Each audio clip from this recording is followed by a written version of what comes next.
Every business from time to time will be required to manage in a period of economic adversity. These times can be unsettling for our colleagues whose jobs, livelihoods or aspirations may be on the line. Thankfully for most management teams, they're only required to manage this once or twice in a 10-year period, so that lessons and experiences are easily lost from the corporate memory. This video aims to provide insights from business leaders to help you in your planning for when you need to manage such a period of change. The first principle of engaging through organisational change is having a strong strategic narrative about that change. Being able to provide visible, empowering leadership and describe where the organisation is going next will be critical to engaging your workforce effectively in that process. I think the first thing that I've always felt was most important is to be absolutely open about the change that you're undertaking, and be clear in a sense what the boundaries are for where people can influence it. Because if there's a clarity about you're going to reduce in size and it's going to happen in this period and the finances and everything else drive you in that direction, then you need to be honest and say that's the story, that's where we are. We'll do it as well as we can, but this is where we are. And I think so that first critical thing is to be very open and honest about the task and do that in a very direct way. The thing I've learned is we were a traditional manufacturing company that operated in the UK like many, many others.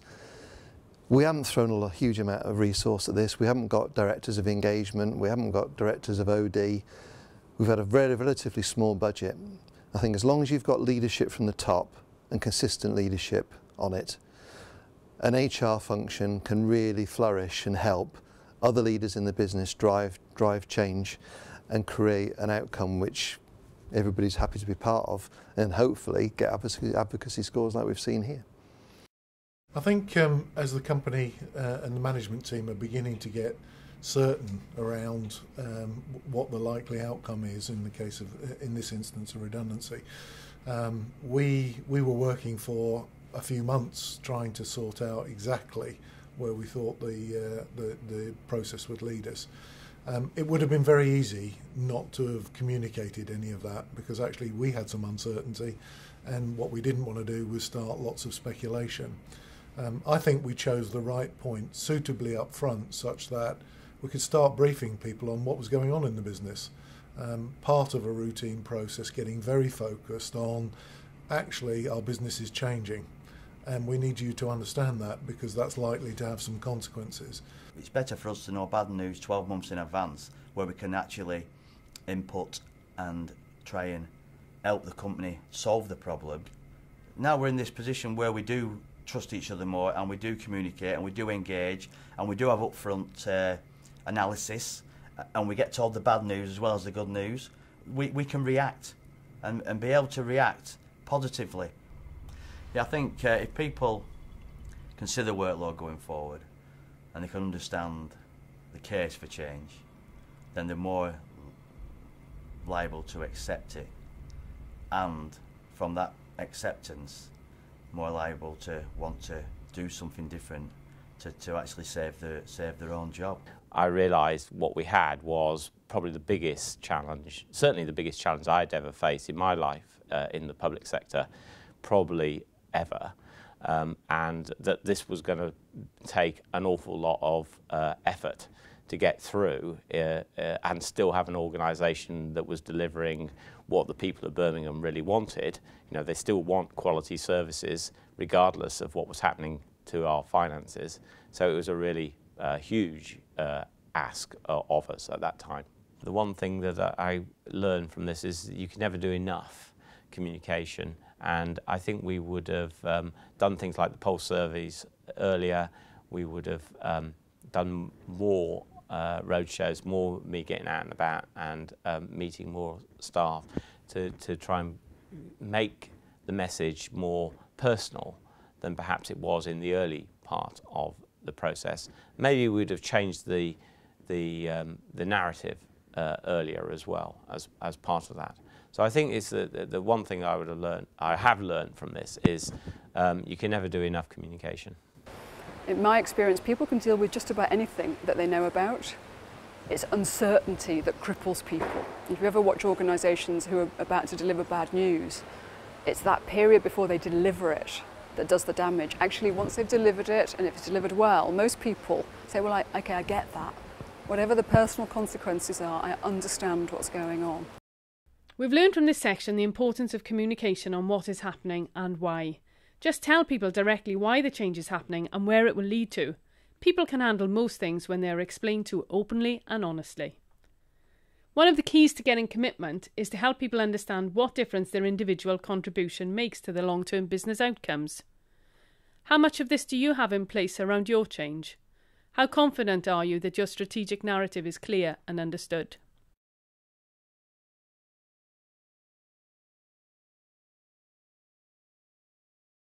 Delivery of a change cannot be done by the leadership of an organisation alone.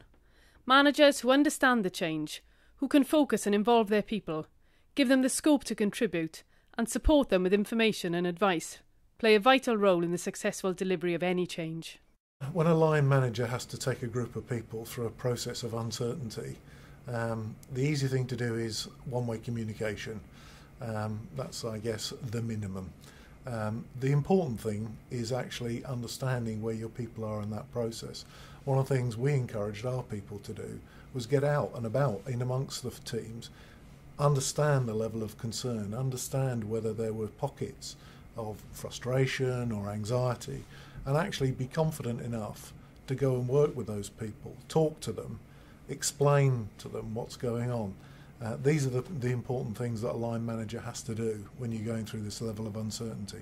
But what we did this time was that every line manager put out a consistent message, and he never answered a question his way. So if he couldn't answer a question, he took the question away and he sought the right answer. Plus, we had regular communications whether or not there was anything to say. Every Thursday we had a communication. The line manager got his staff together and his employees together, and he went through the communication for the week. The fact that we went through a discussion with them beforehand meant that despite the fact that they were feeling uneasy about what was their future going to be, there was a degree of enthusiasm for what the solution was, and that this was going to enable us to provide better services, deal with some of the key risks that we faced. And therefore there was enthusiasm, and now we've put it in place. You know, the teams are working really well. They're forging very good partnerships with schools, health, police, etc. And in consequence, those staff are feeling, I think, much more engaged than they were prior, even to the changes having to take place. And there's a degree of enthusiasm and energy going into that work which wasn't there before. So we've actually, as a result of it, created improvements in human productivity despite the fact that we've had to reduce the size of the organisation as a whole. I do lots of roadshows, as many as I can, but with an organisation with sort of 48,000 people in it, it's really quite difficult to get to talk to everyone face to face. So I'm also reliant on my own strategic management team and their managers to communicate these messages out as best we can. Communication is a real challenge in an organisation of that size because of the fact that you can broadcast on lots of different channels, but if people aren't tuned in, then they don't hear what you want them to hear. So we constantly have to work at different ways. I think another critical thing for me is the upskilling of the managers who've got to land the restructure and deal with the change. And I think the more that the employer invests in upskilling managers, coping with people's questions and uncertainty, the better the process is actually handled. So I think for me that's a big thing we've seen over the last 3 years is that programmes run better when the managers, time is given to the managers who've actually got to deal with it. I guess one of my top tips is follow up with information. Don't assume that people aren't going to have a whole huge range of questions, not just about the immediate impact of an announcement, i.e. not just thinking about, well, what jobs might I be able to consider as alternatives, but much further down the line, questions about, well, what happens if I don't find another job? you know, how will my redundancy be paid? How much notice am I entitled to? People want answers to everything, and I don't think it's a bad idea to actually spend time preparing packs of information so that people can then find out the answers or gain information as they're going through a process and have it all there available. Some of the key skills are obvious things like listening. I mean, and that is not easy. This is listening with an intent to understand rather than listening because you got to look like you're listening. Understanding what people are actually saying, what lies behind their questions or their thoughts is a very important skill. That degree of empathy with the folk going through some difficult times is a real skill. We have learned from this section that people deal best with change when they are confident they have all the information available. The team leader is the lens through which the individual views the organisation. Senior leaders must ensure their managers are equipped to support the workforce with effective listening skills and consistency of information, and recognise the difficulties of being both impacted by a change and having to support others through a change. How confident are you that your managers are equipped and ready to cope with the challenges ahead?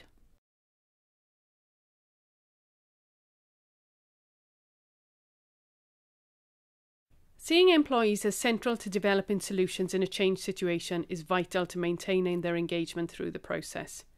Being open to their challenges and critique will give them ownership of the end result and facilitate their understanding of where the organisation is going and why. So what's been a strength on some of the programmes, I would say, is actually people feel real ownership with the design. It comes out of the things they've been telling us. They can recognise the improvements, and more, as we've got more accomplished at change, I see more and more people satisfied with how we're changing what they're going to do. They can see their footprint in the changes that have been made, and I think that is incredibly important. We've created infrastructure to make sure it happens. So we have a programme of directors' listening groups. Every single director in the business has to go out once a year. We arrange it all for them, put it in their diary and do a listening group, and we spread it out across the year. So some of it's to chance and through following example, and some of it we actually engineer it into the business. Now your vision would be one day you can remove the engineered listening groups, because actually we'll all be doing so many of them, it'll become natural behaviour. And frankly, I think we're 3 or 4 years off that. But we've come a long way in the last 3 to 4. So that's where it's a journey, and that's where having a paranoia about thinking you've done it is so important. And when we get to that point, there'll be another piece of, or another initiative we want to put in place that in its early days will require structure to make it happen. Somebody has to make a decision, say we're going to make this happen. But then success over time as it becomes part of the DNA of the business. We did a major staff survey at probably the most traumatic phase. We had a patchy history on staff surveys in the past. We decided there was a sort of cathartic moment where we needed the organisation to talk to us about a number of areas. So that was very useful and helped us identify some clear and significant areas where we needed to improve. But you know, a survey is a survey, and it won't be enough. So we're already making some changes to the change programme. We ran a programme of, in effect, changing operational policing practices by lean systems. And that only really works if you've got the staff engaged and involved. So we made a strong point of involving staff in that programme, so that the policing model we've got rolling out is very much influenced and designed by our staff. And the critical thing is, I think, is to be able to say, you said we did, so you can demonstrate where you've listened and adapted the model. So for example, in the case of CLG, we changed the timetable for one key part of it, and that came directly from feedback from staff to say what we were planning was too ambitious and it needed to alter. We started doing what we call a pulse survey, so a quarterly survey of how staff are feeling, which gave them an opportunity also to make comments about the organisation, all of which I've read, and there were hundreds of those, and those have been analysed. Those have been analysed in order that we can see what other changes we may need to make to help deal with some of the concerns that staff have got at the moment. I would still come back to the best ways of involving staff. We've been through the continuous improvement and priority-based budgeting programs, though, where we have actually very much put the emphasis on operational staff to help identify and come up with the solutions. As a manager, it's really important to listen to your colleagues and to get their ideas and their feedback, to then take their information to find out what they want. It just allows us to move forward, and it allows me to move forward as a manager. I think I would do even more, I think, about trying to get behind how people are feeling. I think do even more communication and engagement and allowing people to influence and shape things along the way. I think you almost can't do enough of that, actually, in these change processes. So yes, you learn all the time about how you do things and how better to do them. If you think you've got it cracked, then you're obviously very misguided, in my view. The other thing we've done is we've kept listening. So 6 years ago we launched our colleague engagement survey, which we call We're All Ears. Over that period of time, our colleagues' involvement and engagement in that process has increased. Yeah, well, I think one of the things that I'm probably most proud of is the fact that we've enabled employees to share with us their concerns and actually try and listen from them as a person rather than just an employee. The number of suggestions that I've seen come out of individuals involved in the process that I wouldn't have imagined actually could have presented opportunities. You have to treat everyone as an individual in a process like this, and don't try and presume that you actually understand all the good answers. For sure you won't do. If I was going to go into another company who were facing redundancies, providing the redundancies were in 6 months' time and not 6 days' time, and I had a chance to speak to those managers, I'd be saying to them, you need to speak to the people who build the product, the people who are on the coalface, the people who can make a difference, the people that could work a different way. If you don't communicate with these people and you just make your own decisions, you may not think it, but you may make a wrong decision, and that ultimately that wrong decision could lead to the closure of the company, vast amounts of compulsories. But if you don't understand the people on the shop floor, that they are probably more experienced than the managers will ever be at building the job, they may want to work. They may work a different way. They may take a reduction in hours. They may take a reduction in pay. They may even give you some ideas that makes the product quicker, but with the same amount of men. Well, we did have some really difficult times. One of our major customers actually went into liquidation around 2009, and we had to lose 90 jobs.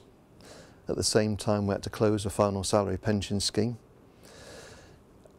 And the great measure through all of that, and we took a salary freeze as well for everybody, started with me.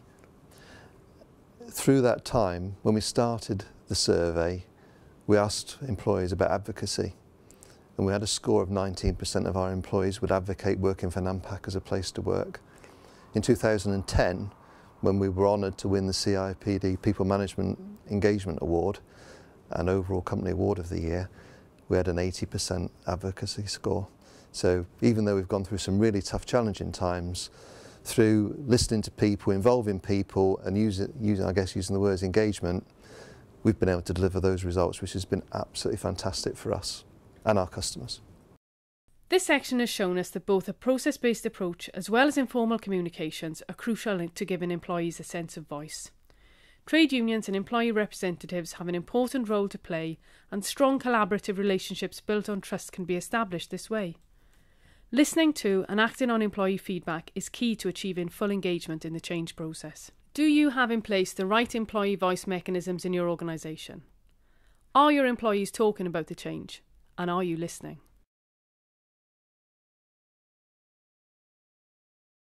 Integrity is the pillar on which organisational trust is built. Strong relationships thrive where what is said and what is done remain consistent. Honesty and openness are not just the words on a page, they are the bedrock to how the organisation is approaching its challenges. If I've got one attribute which I would want to say was at the forefront of my approach was complete openness and honesty, that I would be prepared to put myself in front of members of staff either face-to-face or dealing with emails and so on and so forth, and always try and answer the question as frankly as I possibly could. Anybody thinking about change needs to do so with a sense of humility. It's an area where we've always got to recognise we can do better, we can improve, we can think differently about the task. We can learn from each other. So I think the starting point is to recognise just how difficult change of this scale is.